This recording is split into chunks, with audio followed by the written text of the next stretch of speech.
a year ago, I probably would have spoken and said, this is coming. Now I can show you a photograph of the Amero. Here it is.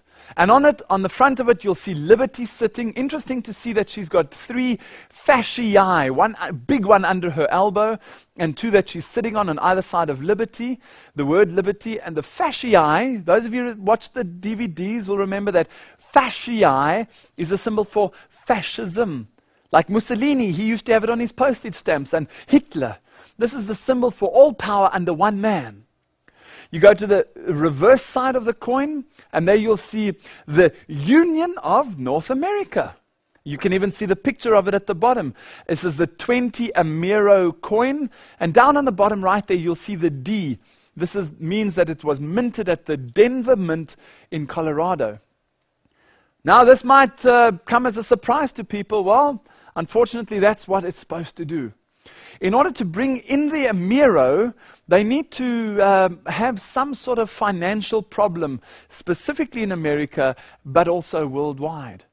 The dollar needs to be brought to its knees so that there will be a solution found to bring in a new currency, that we will hand in our dollars and get what's called the Amero. Now this sounds like conspiracy theory, but bear with me. Bear with me. It's not only the American Union that's bringing out a new currency. It's also in South Africa, we have what's known as the SADC countries, which is part of the African Union. And here's an article, and this is from 2008, saying that the South African passports could become a thing of the past. Going to get rid of passports because we're going to have a big union. Look what it says at the bottom of the article. A single SADC currency has been on the agenda at high-level member nation talks. This is not new, people. There's single currency in Europe, single currency in America, single currency in Africa, and so it's coming together. Now, why is this happening? Well, in 2004, the Pope called for a new world order. There you can see Pope John Paul rang in the new year. This is January 1st. His message, January 1st, 2004. Give us a new world order. Well, is it conspiracy or is it fact? Listen to what George Bush has to say about the new world order. George Bush has talked time and time again about a new world order. And this is the best chance to begin to establish the new world order. What is at stake is more than one small country. It is a big idea, a new world order. Out of these troubled times, our 5th objective, a new world order, can emerge. Now we can see a new world coming into view.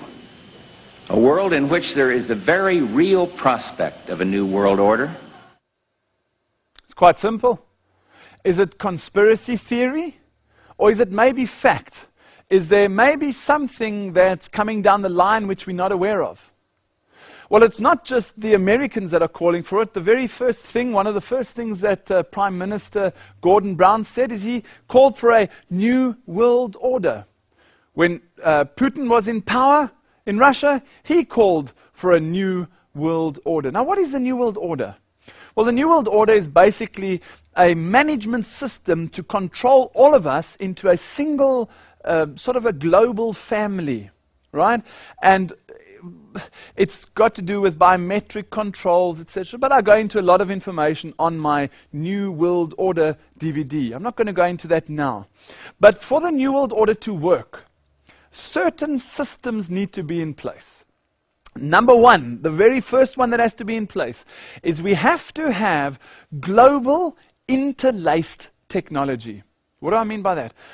Well, basically, the banks around the world need to be able to communicate with each other no matter what system they've got. So if you've got Sun Microsystems or Apple Mac or Windows, they need to have a common language on which to operate. You need interlaced and interoperational computer networks, so global interlaced technology. The second thing you need is a global political focus. The third thing you need is a global environmental focus, and I'll tell you why I include that now. And you also need a global financial management system. Now, why a global financial management system? Well, hold on, we'll get to that in a couple of slides' time. You see, the plan is to get everyone everywhere on the planet to submit to centralized management organizations. Let me give you an example. The global interlaced technology idea.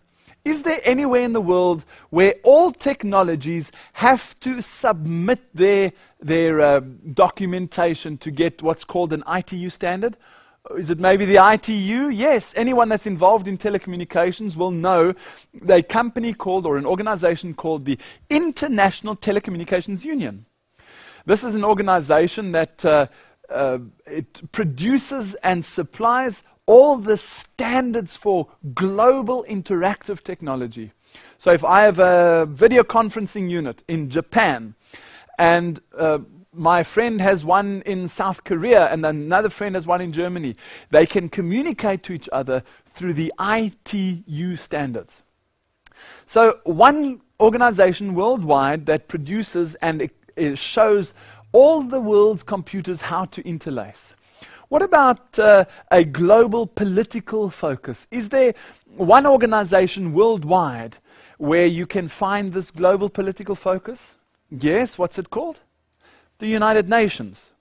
Now, the United Nations is not, their role is not only politics, but have you noticed that they're starting to get involved in the environment? Now, a single global environmental focus is also needed. But I put it there with the United Nations and a religious leader. Why a religious leader? Well, we'll get to that just now, but it has to do with something about what's called, in your insurance, an act of God. The last thing that we need is something like a global financial management system. Say, for example, the World Bank or the International Monetary Fund. How do these people work together? How do they get all the computers worldwide to submit to one organization? How do they get all the banks worldwide to submit? They do it through what's called the Hegelian process, or the Hegelian principle. Hegel was a philosopher that lived a while ago, and he came up with the idea of thesis, A, antithesis or antithesis, B, you get them to rub together and out comes C, synthesis. In South Africa they did that. They took the white people and they rubbed them up against the black people and they got them very cross with each other, and after a couple of years out came democracy. Thesis, antithesis, rubbed together, synthesis. Now you just have to look at here's an image of William Schnurbelin's Masonic certificate, and you'll see on top there the symbol is Ordo ab Cao. Here's also an image of the phoenix rising out of the ashes. This is a symbol for Freemasonry. As the phoenix rises out of the ashes, this is called the order, which is out of chaos. Freemasonry's slogan is Ordo ab Cao, which means order out of chaos. They create chaos in order to get the order that they are looking for. Right? It's a very clever plan and very dark plan of theirs. Behold, a pale horse says something which is even more shocking. The secret societies were planning as far back as 1917 to invent an artificial threat in order to bring humanity together in a one world government, which they called a New World Order. So there, right back in the early 1900s already, there was a plan for a New World Order. And it's been coming a long time. What did David Rockefeller say the other day? Listen, he says this present window of opportunity, during which a truly peaceful and interdependent world order might be built, will not be open for too long. We are, listen carefully, we are on the verge of a global transformation. All we need now is the right major crisis, and the nations will accept the New World Order. All we need now is not it's the right major crisis. Now, how do you ensure that you get the right major crisis? You create it. You create chaos in order to have the synthesis of order.